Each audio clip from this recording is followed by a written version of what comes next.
No livro O Princípio da Administração Científica, Taylor narra que, durante vários anos, ele se debruçou sobre um problema científico para ele, que era ver a proporção adequada em que um trabalhador deveria alternar momentos de esforço e de repouso para que maximizasse a sua produtividade.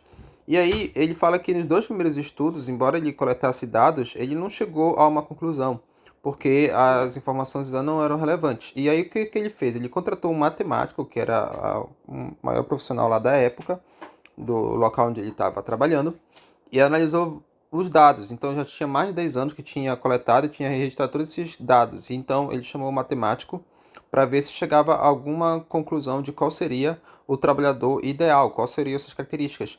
E o Taylor estava pensando em questões ali de fisionomia, entre outras questões. Só que o que o matemático chegou, e o Taylor fala isso com clareza, é a ideia do homem bovino, que seria o trabalhador bovino para aquele tipo de tarefa, seria o mais ideal.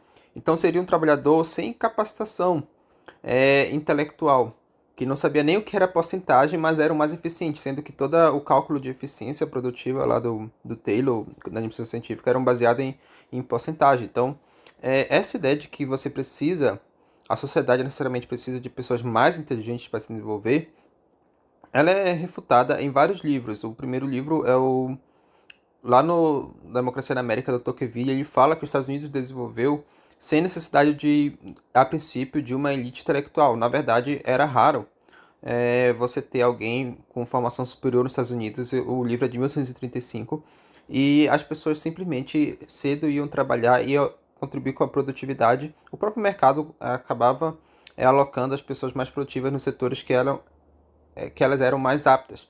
Então, o Taylor também defende isso, né? Que se um trabalhador é despedido de uma empresa, no longo prazo seria bom para ele, porque ele iria para uma outra empresa onde ele seria mais produtivo, logo teria um salário maior. E também no livro O Antifrágil do Nassim Taleb, que ele fala que é, não tem uma correlação, uma casualidade entre o nível de educação superior de um país e o desenvolvimento. Na verdade, a relação de casualidade ela até existe, mas ela é o contrário. Primeiro o país se desenvolve para depois formar uma elite intelectual. Foi assim que aconteceu nos Estados Unidos, e ele cita o caso do Egito, que o Egito investiu bastante em educação superior, mas não teve resultados, igualmente o Brasil também. Então, é bem interessante que esse homem bovino, ele não tinha essas características fisiológicas, de alguém forte, por exemplo, apto para fazer trabalhos mais braçais. Não, a principal característica dele era realmente alguém que não questionasse muito as ordens da administração e que não ficasse raciocinando muito. E esse trabalhador era ideal. O Taylor usava, inclusive, esse arquétipo, que a gente pode dizer assim, para selecionar o trabalhador. Então, ele falava que homens com essa característica eram nas proporções de 1 para 8. Então ele passou a analisar o que já tinha lá na fábrica, e a cada 8 homens ele demitia 7. Por quê?